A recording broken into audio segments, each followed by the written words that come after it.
Our next performer, not performer, but presenter, might, threaten your fearlessness because he's a former FBI agent, so he might know what you did last summer. But depending on how you live your life, you might be fearless about that. Hey, tell the world what you did last summer. Quentin Williams is an attorney, prolific international speaker, former FBI agent, former federal prosecutor, and has held positions as an executive with the NFL and NBA. He currently serves as a business advisor and strategist and legal expert with a wealth of knowledge and experience in wide-ranging areas of business. With more than 25 years of established business expertise and over 20 years of legal experience, he's a trusted confidant and well-respected educator with a lengthy record of successful deal-making and community advocacy. In a world which is money-driven, many times people forget the value of an important relationship. Quentin here will talk about how relationships assisted him in becoming successful in his career. So presenting under the Fearless Idea themed topic of how statistics are wrong, ladies and gentlemen, Quentin Williams.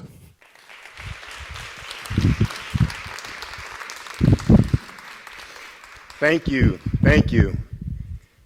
and good afternoon. I'm intrigued by statistics. Having a value measurement that gives us a determinant for future behavior based on past experiences and past behavior, it sends a profound message about society to me.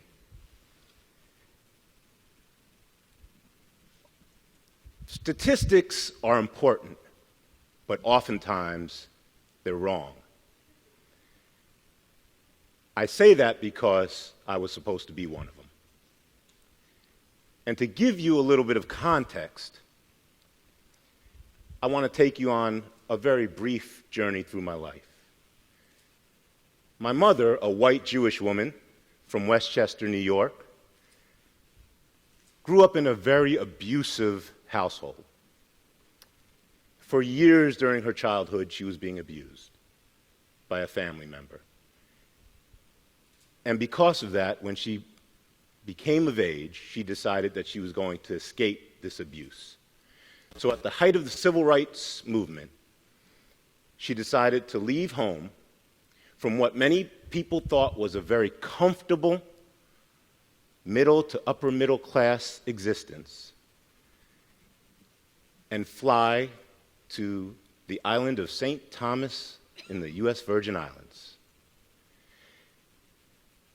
Now, when she arrived, she was courted by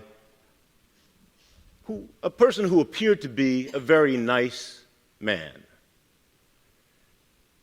a black Christian Antiguan man who she started to have a relationship with. Found herself pregnant 2 months later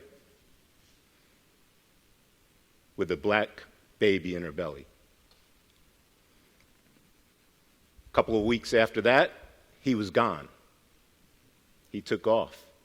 She was left alone on an island, foreign to her, by herself, no support, with a black baby in her belly.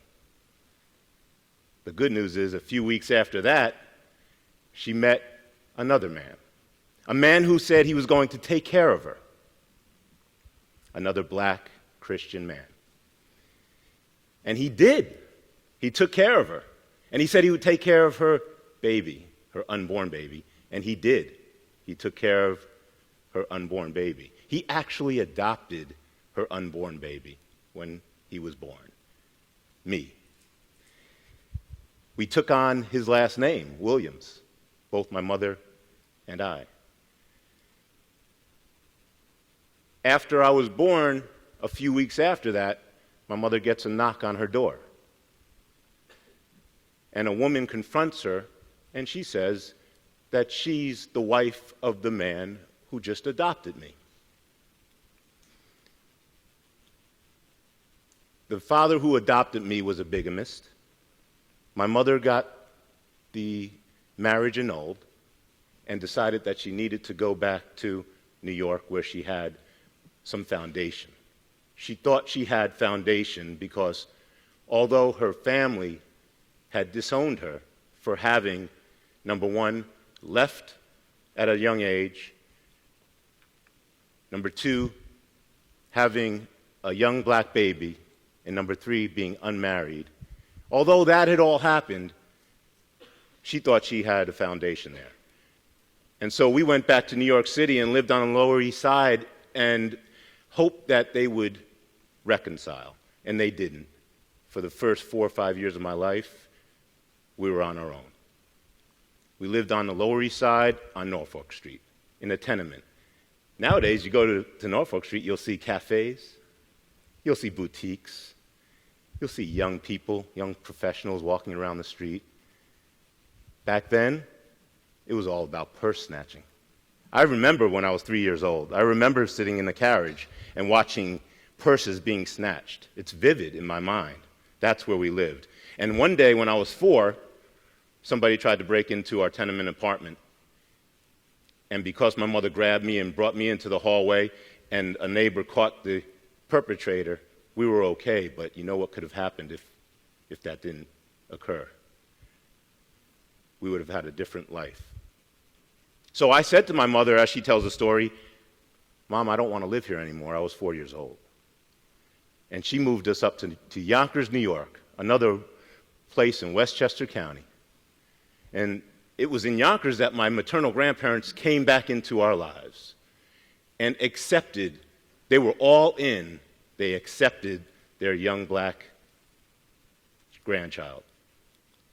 And it was at that point when the love of grandparents and the love of a parent took hold. The love that inspired hope for a better day, that inspired dreams. So I thought it would be best, in order to get out of this impoverished situation, to do well in school and to do well on the athletic field. And so that's what I set my mind to. Sports and academia. I was going to beat this poverty. And I worked harder than anybody else. I wasn't the most talented person in the world, but I knew I would outwork everybody.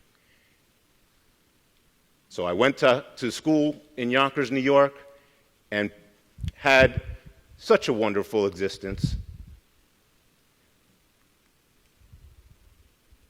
They say that young kids in that situation are either going to be dead or in jail. I wanted to beat that statistic. I had dreams. I had hope, but I had love. Played football. Got a scholarship to Boston College. Full football scholarship. After being on welfare for 17 years, it was the first time in my life I wasn't on welfare. The day I stepped onto that campus at Boston College. Went to law school, ended up becoming an FBI agent. How does that happen? The guys on my block in Yonkers were the ones the FBI was going after. I was supposed to be one of them. I was undercover for 2.5 years, going after guys like the ones on my block, going after me. FBI to becoming a federal prosecutor for the Department of Justice to the NFL,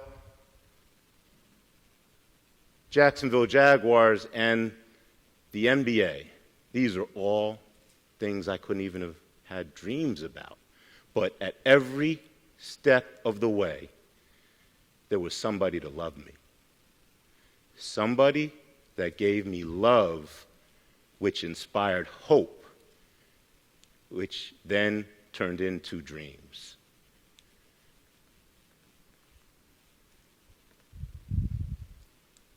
I learned that I could be my own boss and open up my own companies because of the love of my wife and children. And so that's what I ended up doing. And so this is a story by an former FBI agent about love. Who would have thought? The love of family, friends, and mentors created a statistical difference in my life.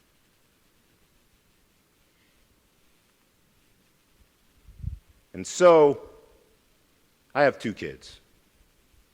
Started late. My wife and I had fun for our first 7 years of marriage and traveled a lot. And when we decided to have kids, we were all in. I have a 2-year-old and a 1-year-old.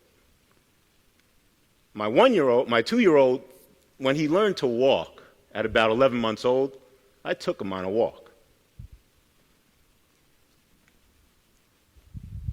I told him that love is important. I told him that he needs to know how to love. I told him that he needs to know how to be loved. And I told him that statistics are sometimes wrong. And I know this because I was supposed to be one of them. Thank you.